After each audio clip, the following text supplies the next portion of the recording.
Imagine this. It is early morning in 15th century Paris. Narrow stone streets, the sound of church bells in the air, and people living every day between hunger, fear, and fragile hope. But the story of this city is not being told by a king, not by a knight, and not by a hero. It is told by an ordinary Parisian bourgeois, a man who is neither powerful nor famous, just a silent observer of everyday life. Through his eyes was written a remarkable diary, Journal of a Parisian Bourgeois, 1405 to 1449. This is not a glamorous history book. It is a raw and honest record of real life.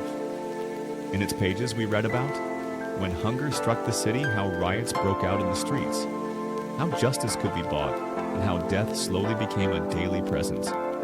Between the years 1405 and 1449, Paris witnessed the chaos of the Hundred Years' War, the constant struggle between English and French power, political betrayal, and the quiet suffering of ordinary people. And what makes this journal truly powerful is that the writer never tries to be a hero. He simply writes what he sees, sometimes brutal, sometimes frightening, and sometimes painfully honest. This book teaches us one important truth. History is not made only by kings and battles. History is made by the pain and survival of ordinary people. Through this diary, we are about to step into the dark corners of Paris, a city that today is remembered for love and beauty. In the early 1400s was a hungry city. The bourgeois writer notes again and again, bread grows more expensive each day, and survival becomes harder for the poor. Imagine waking up every morning not knowing whether you will eat today or not. Grain shortages, soaring prices, and on top of that, heavy taxes imposed by those in power. The journal tells us that people fought over small pieces of bread, and that seeing dead bodies in the marketplace slowly became something normal. But hunger was not the only enemy. Paris was also filled with fear. Sometimes the city was under French control, sometimes under English pressure. And every time power shifted, it was the ordinary people who paid the price. The writer describes how soldiers themselves were starving, so they looted homes taking food, money, and belongings. Women and children suffered the most. Justice existed, but only in name. The diary says clearly, if you had money, the law protected you. If you did not, then only God could help you. There are moments where the writer describes crowds gathered outside churches, crying, praying, begging for mercy. Not for victory, not for glory, but simply praying that the war would end, or that their suffering would stop. This is why this journal is so powerful. It does not give us speeches of kings. It gives us the voice of a man standing in the street, watching his city slowly fall apart. A man who wanted only one thing, that tomorrow might be slightly better than today. Now, the story is no longer only about hunger. Now it becomes a story of power, politics, and betrayal. 15th century Paris was like a house made of glass, fragile, tense, and always on the edge of breaking. The bourgeois writer observes, the man who leads us today may become our enemy tomorrow. French royal factions were fighting among themselves, and their internal weakness opened the door for the English army to tighten its grip. The people of Paris were confused.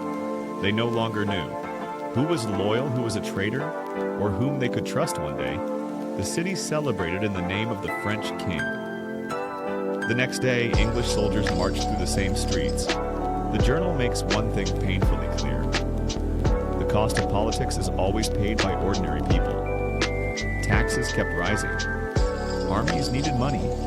And when the royal treasury was empty, the burden fell directly on the citizens. The writer describes how families locked their doors at night, hoping darkness would protect them. Yet even then, there was no certainty that morning would arrive safely. And perhaps the most shocking truth of all, the people of Paris had lost their trust. No trust in the king, no trust in the nobles, no trust in the soldiers. Only one place remained where hope still flickered: the church. People believed that God might save the city because human leaders had clearly failed. The diary records, public executions, harsh punishments, and the heavy silence of the crowd people watched but they did not speak, because speaking itself had become dangerous. The journal also reveals something surprisingly familiar. Propaganda existed even then. Every ruling power told its own story, its own version of the truth.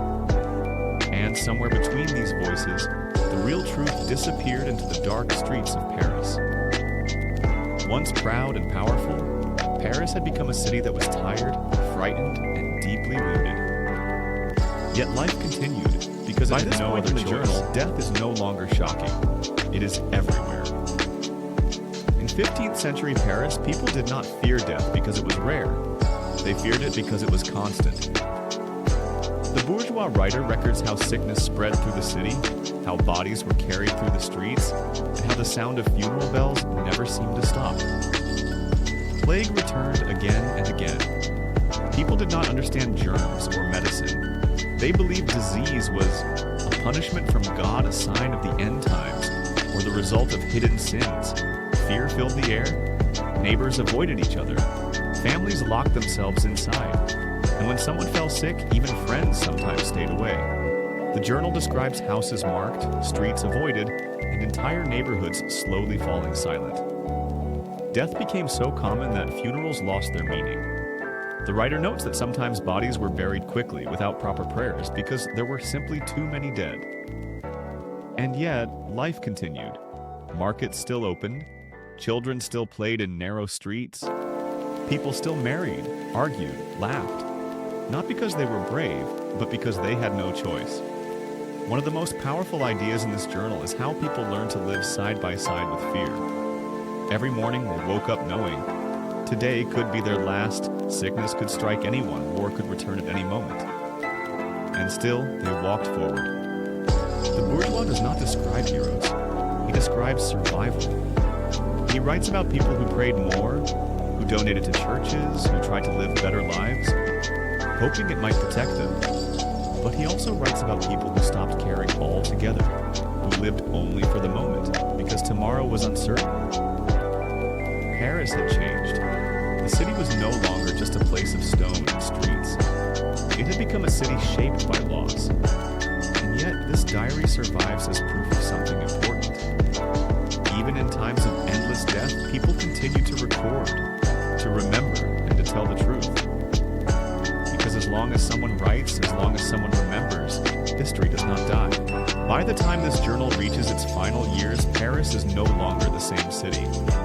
War has reshaped it. Hunger has weakened it. Death has haunted it.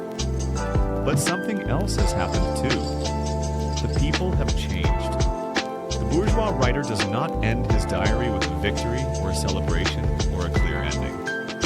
Instead, he leaves us with something far more honest. Life simply goes on. Kings rise and fall, armies come and leave, but ordinary people remain, working, praying, surviving. What makes Journal of a Parisian Bourgeois, 1405 to 1449, so important is not the events themselves, it is the point of view. This diary is not written from a throne, not from a battlefield, but from the streets, the markets, the churches, and the homes of common people. Through this one silent witness, we learn that history is not only made by decisions of the powerful. History is also made by a mother trying to feed her child a worker, fearing the next tax citizen unsure who rules his city today. The bourgeois never claims to know the future. He never pretends to understand everything. He simply writes. And that is his greatest strength, because without voices like his, we would remember the past only through kings and conquerors. This journal reminds us that behind every war, behind every political struggle, there are millions of ordinary lives. Lives that feel fear, lives that feel loss, lives that keep going anyway. Even today, centuries later, his words still matter. They remind us that uncertainty, division, and suffering are not new to human history, but neither is resilience. And as long as someone is watching, as long as someone is writing, as long as someone is willing to remember,